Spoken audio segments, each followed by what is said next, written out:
So go ahead and take a deep breath in. And just, let it out. Yeah, now let it out. Because in the 3 seconds it took you to do that, your body just executed literally trillions of microscopic dismantling and rebuilding projects. Trillions. It's wild to think about. Right. I mean, the food you ate for breakfast was physically ripped apart at the molecular level.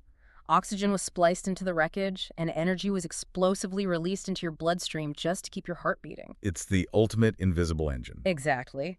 So whether you're prepping for a TEAS or HESI nursing entrance exam, or you're just insanely curious about how the physical world actually works, you have to realize we're completely surrounded by and frankly made of this invisible silent machinery. Right. We're talking about chemical reaction. Chemical reactions. So today in this deep dive, our mission is to demystify that entire process, going from reactants to products. Yeah, we are going to look at why atoms actually undergo these really violent changes.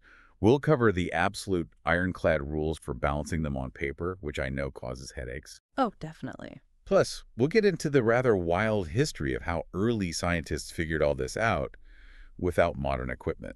And, why understanding this matters the second you step onto a hospital floor. I always like to think of a chemical reaction a bit like taking apart a Lego castle to build a spaceship. Oh, I like that. Yeah, because you have the exact same bricks at the start and at the end. You didn't magically conjure new plastic out of thin air, and none of the bricks just vanished into the void. Right, they're just rearranged. Exactly. They're rearranged into something with totally new properties. The castle is gone, the spaceship is here, but the plastic bricks themselves, they are identical. We can definitely use that Lego analogy, but I think we have to go a step further to understand the why. Why do the bricks want to pull apart and form a spaceship in the first place, Right, what's the motivation? Atoms behave a bit like commuters on a really crowded subway car. Oh. They are constantly shifting, bumping into each other, just trying to find a more stable, comfortable position.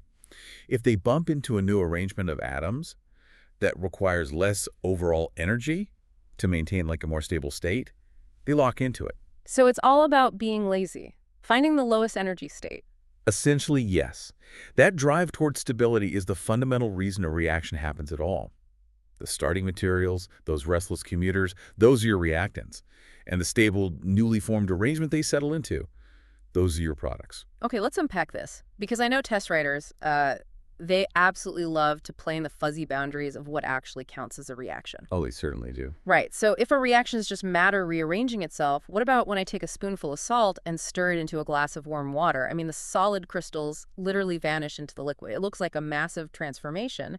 So how is that not a chemical reaction? Well, the defining line for a chemical reaction, and this is the rule you absolutely need to remember for any exam, it comes down to composition and reversibility. Composition and reversibility. Got it. Yeah. When you stir salt into water, the salt crystals separate, sure, but the individual salt molecules haven't changed their internal structure at all. Oh, so they're still just salt. Exactly.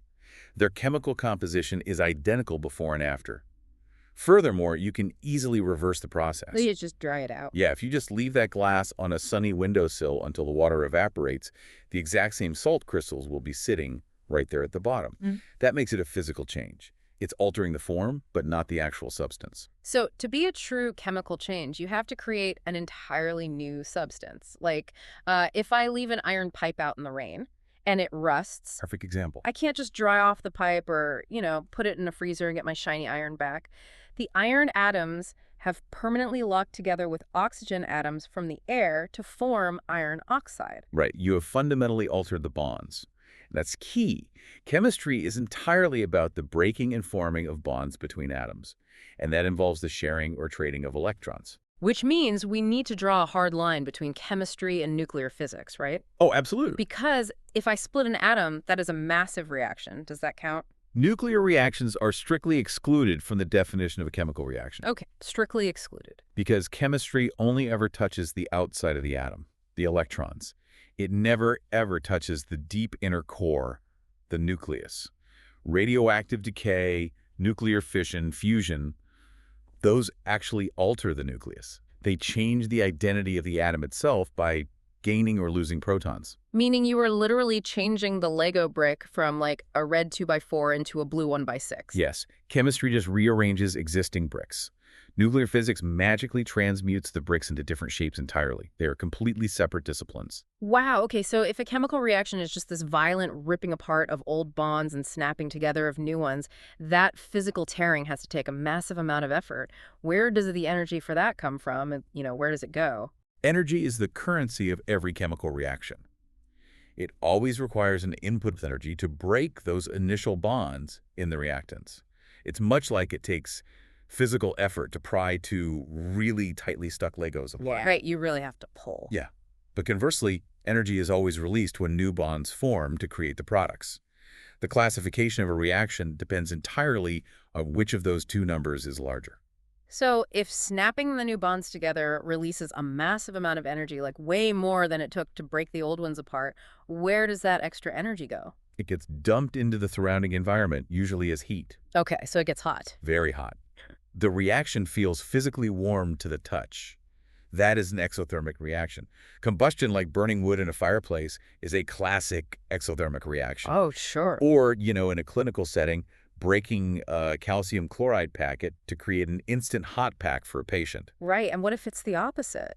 Like if it takes an enormous amount of effort to break the initial bonds, but forming the new ones barely releases any energy at all? Well, the reaction still needs that energy from somewhere.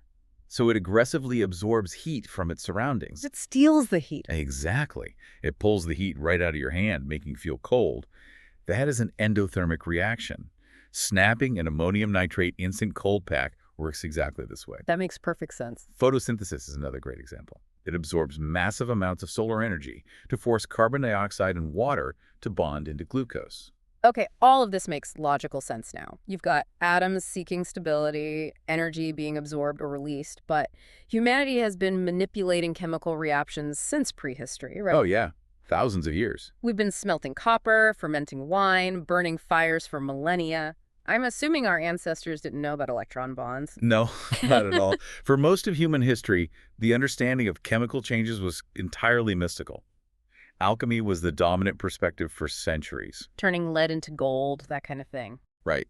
They viewed the transformation of metals not as the rearrangement of atoms, but as, like, spiritual purifications. There was absolutely no systematic bookkeeping of math. So if a piece of wood burned to ash and weighed less, what did they think happened? Early thinkers just assumed a portion of the wood's physical mass simply ceased to exist.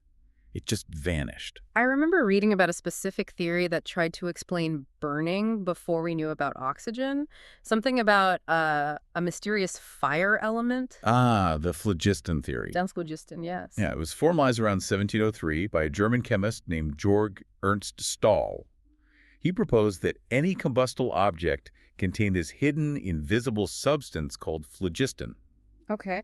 So when you set a log on fire, you're witnessing the phlogiston escaping into the air. Yeah. When the fire eventually died out, well, it's because the log had just run out of phlogiston. It sounds kind of ridiculous now, but I can actually see how that looks visually correct to someone in the 1700s. I mean, Right. The wood shrinks, the smoke rises. It really looks like something is leaving. It was an internally consistent theory, and it survived for decades.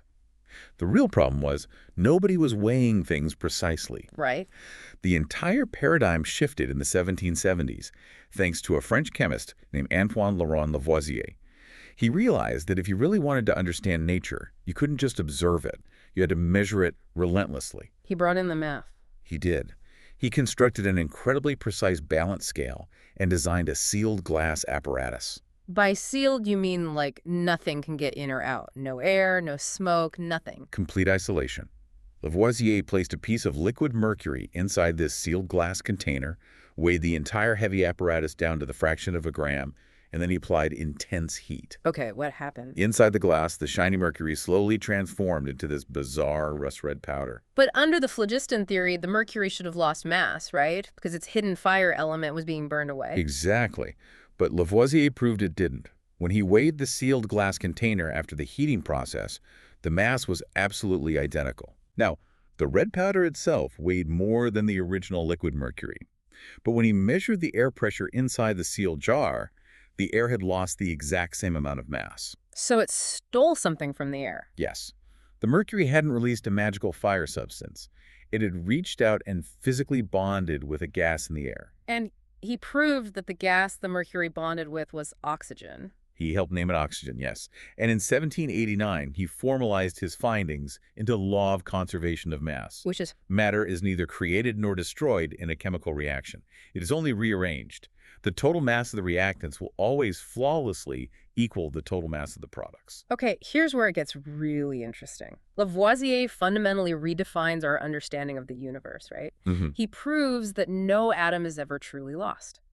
And his reward for this world-changing discovery, Pretty dark. he is executed by guillotine during the French Revolution in 1794. He had been involved in a pre-revolution tax collection agency, which, made him a major target.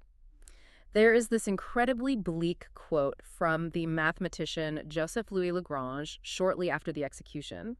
He said, "It took only a moment to cut off his head, but France might not produce another one like it in a century." It's tragic. But if we connect this to the bigger picture, especially the exams a nursing student has to take today, Lavoisier's sealed jar experiment is the entire logical foundation for balancing chemical equations. It's not just busy work. No, balancing an equation isn't just an arbitrary chore designed by chemistry teachers to cause headaches. It is a strict mathematical enforcement of the law of conservation of mass. You cannot invent an atom out of nowhere, and you cannot let an atom vanish. So if mass is always conserved, how do we track that reality on paper? Like, if I start with an unbalanced equation where the atoms on the left don't match the atoms on the right, how do I fix it without breaking the rules of chemistry? Think of balancing an equation kind of like auditing a manufacturing factory. If the shipping manifest says you brought, say, 10 individual atoms of nitrogen into the factory as raw materials, Lavoisier's law dictates that exactly 10 atoms of nitrogen must leave the factory as finished products. You can't lose a single one in the machinery. Exactly.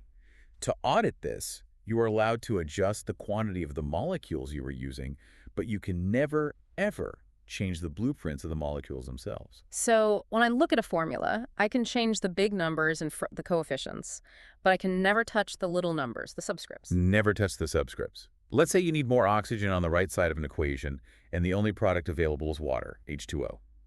You might be tempted to just, erase that little 2 and write an H4O. Because it's easier. Right. But do not do that. If you write H4O, you haven't balanced the equation. You have invented a fictional, highly unstable alien substance that doesn't exist. Right. To get more oxygen, you have to multiply the entire water molecule by adding a coefficient in front.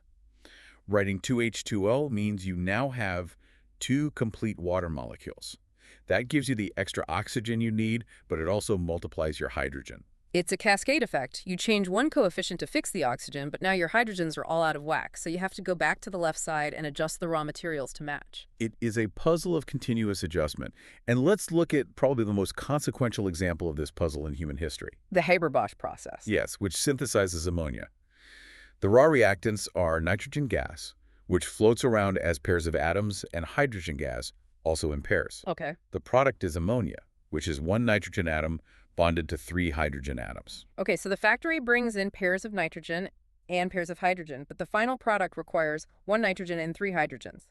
That math doesn't work out of the box. It doesn't. If you try to build 1 ammonia molecule, you'll have a leftover nitrogen atom from the reactant pair, and that violates the law of conservation. You can't have loose atoms just hanging around. Right, Lavoisier would be mad. Very. So to balance the books, you have to run the factory at a specific ratio. You pull in 1 pair of nitrogen atoms and 3 pairs of hydrogen atoms. That gives me 2 nitrogens and 6 hydrogens total inside the factory. Exactly.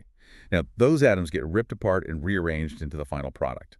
With 2 nitrogens and 6 hydrogens, you can build exactly 2 complete molecules of ammonia with absolutely 0 atoms left over. The books are perfectly balanced. Now, this specific reaction isn't just an academic exercise. No. The real-world stakes of the Haber-Bosch process are staggering. Discovered in 1909 and scaled up by 1913, this exact reaction synthesizes the ammonia used in synthetic fertilizers. Yeah. We're literally pulling nitrogen out of the air and turning it into plant food. Historians estimate that this single chemical equation supports the food supply for nearly half the global population today. It is arguably the most profound achievement in agricultural science. However, it represents a remarkable double edge. Because the exact same fixed nitrogen chemistry that revolutionized agriculture and prevented mass starvation, it was also utilized to synthesize nitric acid, which is a critical component in military explosives. Wow.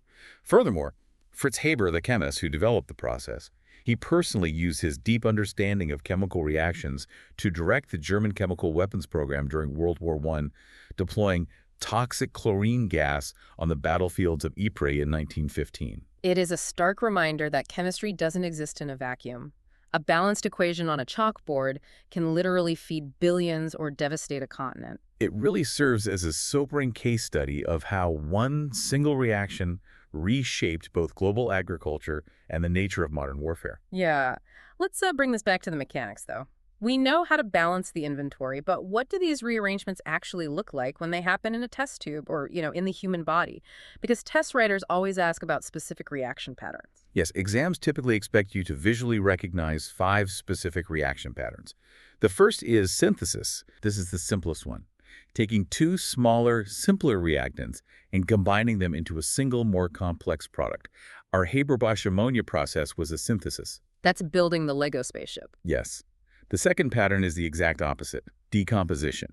Taking a single complex molecule and breaking it apart into 2 or more simpler substances. Like pouring hydrogen peroxide on a scraped knee. You buy this brown plastic bottle, pour the liquid on a cut, and it immediately starts foaming and fizzing white bubbles everywhere. That foaming is a violent decomposition reaction happening right in front of your eyes. The hydrogen peroxide molecule is breaking apart, creating plain liquid water and releasing oxygen gas. The bubbles you see, that's the oxygen gas aggressively escaping. Got it. Pattern 3 is single displacement. That's where one element swaps places with another inside a compound. Right. Imagine dropping a solid chunk of zinc metal into a clear beaker of hydrochloric acid. Instantly, the liquid starts violently boiling and bubbling. Oh, wow. The solid zinc is chemically attacking the acid. It's literally kicking the hydrogen atoms out of their chemical bonds, taking their place, and releasing the hydrogen into the air as a highly flammable gas. Yeah. The solid metal seemingly dissolves, replaced by a bubbling fury. Which leads right into pattern 4.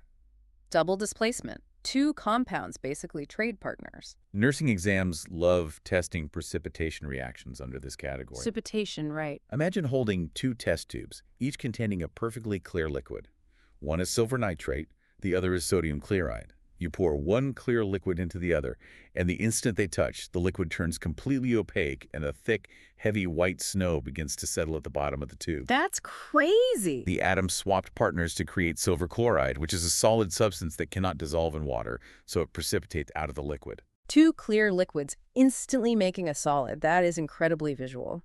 And the final pattern is combustion, which we mentioned earlier with exothermic reactions. It involves a carbon-based fuel reacting with oxygen to create carbon dioxide, water, and a massive release of heat and light. Fire. Fire, exactly. But a critical concept to grasp when studying combustion or any reaction really is the difference between thermodynamics and reaction rate. Okay, break that down. Just because a reaction is thermodynamically favorable, meaning the atoms desperately want to rearrange into a more stable product, that does not mean the reaction will happen quickly on its own. Right, because paper wants to burn at room temperature. Yeah. It is highly thermodynamically favorable for a book to catch on fire, but the books on my shelf aren't spontaneously combusting right now. Thankfully.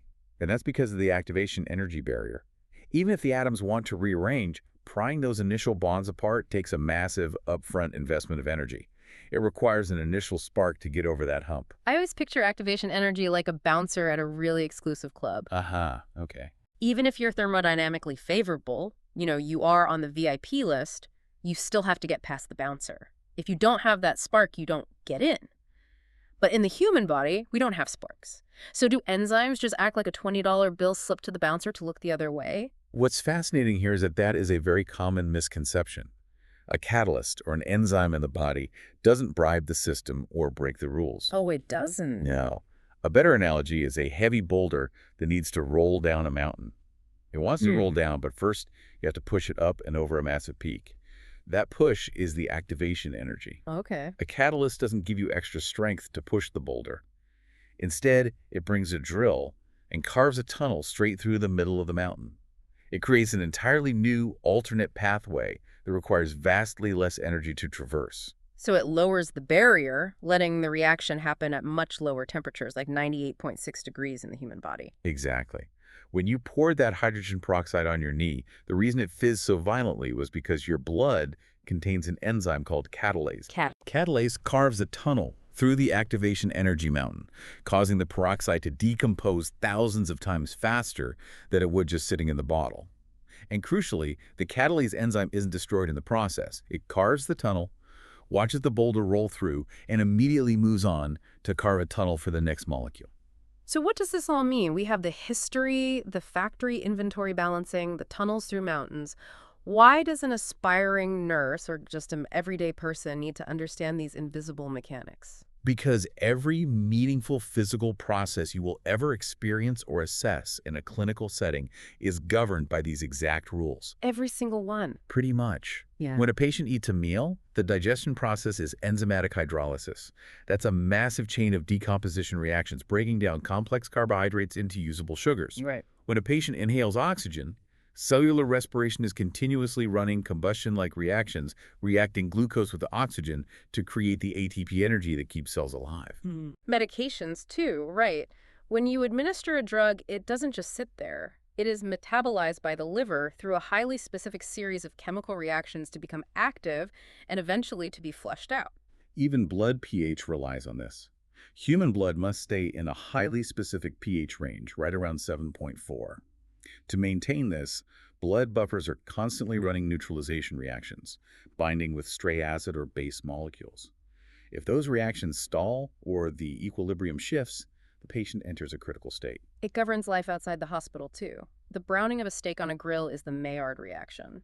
A cut apple turning brown on the counter is an oxidation reaction. Even a steel bridge rusting is the exact same conservation of mass, bond rearranging process Lavoisier proved with his sealed jar. It's everywhere. But let's clear up a few lingering misconceptions before we finish, as test writers love to exploit these. First up, speed versus energy. Okay, the assumption is that if a reaction is exothermic, releasing massive amounts of heat, it must be violently fast, like an explosion, and endothermic reactions must be sluggish. Right, and that is a completely false assumption. Reaction rate and energy direction are entirely independent variables. Dependent. Rusting iron is highly exothermic. It is constantly releasing heat as the bonds form, but it takes years for a bridge to rust.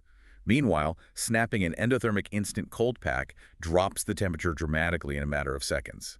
Speed does not dictate energy. Got it. Second myth, the mixing myth. If I pour two weird liquids together into a cup, a chemical reaction definitely just happened. Mixing is not reacting. Just as we discussed with the salt water, simply blending two things together is usually a physical change. So how do you know for sure? To prove a true chemical reaction occurred, you need visual or thermal evidence of new bonds forming. Look for an unexpected color change, a solid precipitate falling out of a clear solution, gas bubbles rapidly forming without the liquid boiling, or an irreversible spike or drop in temperature. Finally, there's a famous cautionary tale that isn't really a chemical reaction but gets confused for one in pop science: cold fusion. Oh yes.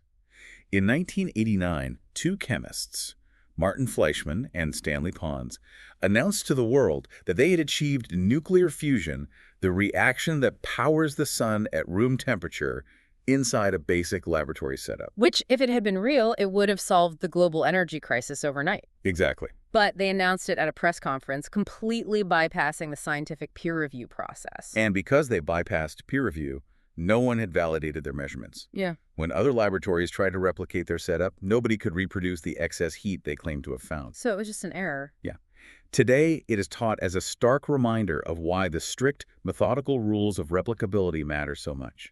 When you ignore the painstaking bookkeeping required to prove a scientific claim, you generate chaos, not progress. Okay, let's bring this all together. We have covered a massive amount of ground today. For you listening, here are the 5 exam-style takeaways you absolutely need to remember. 1. Mass is always conserved. If you start with 20 atoms in your reactants, you must end up with exactly 20 atoms in your products. No exceptions. Right. 2. When auditing those atoms and balancing an equation, only change the coefficients, the big multipliers in front. Never touch the subscripts, or you invent a fake substance. 3. Understand the strict difference between a physical and chemical change. Physical changes alter form and are easily reversible, like melting ice. Chemical changes break bonds and alter the actual internal composition, creating something totally new. 4. Reaction rate and energy direction are independent. Exothermic doesn't automatically mean fast. And 5. Catalysts and enzymes do not give a reaction extra energy. They carve a tunnel through the activation energy mountain, lowering the barrier so the reaction can happen faster, all without the catalyst being consumed itself. Perfect. This raises an important question, though, as we wrap up. We've seen that we can track every single atom in a chemical reaction with perfect mathematical precision. Down to the exact electron, the bookkeeping is flawless. It's an exact science. But as we saw with the Haber-Bosch process, we cannot always predict the cascading real-world consequences of unleashing that reaction on society, feeding billions while simultaneously arming the artillery shells of a world war. Does mastering the exact predictable science of chemistry mean we are inherently responsible for the messy, unpredictable human history it creates? Wow. That is something to mull over next time you snap a cold pack, watch a steak brown on the grill, or just, take a breath. It all comes back to that invisible machinery running under the surface of our reality. The atoms never leave us. They just keep pulling apart and building new Lego spaceships out of the exact same bricks. Thanks for joining us on this deep dive.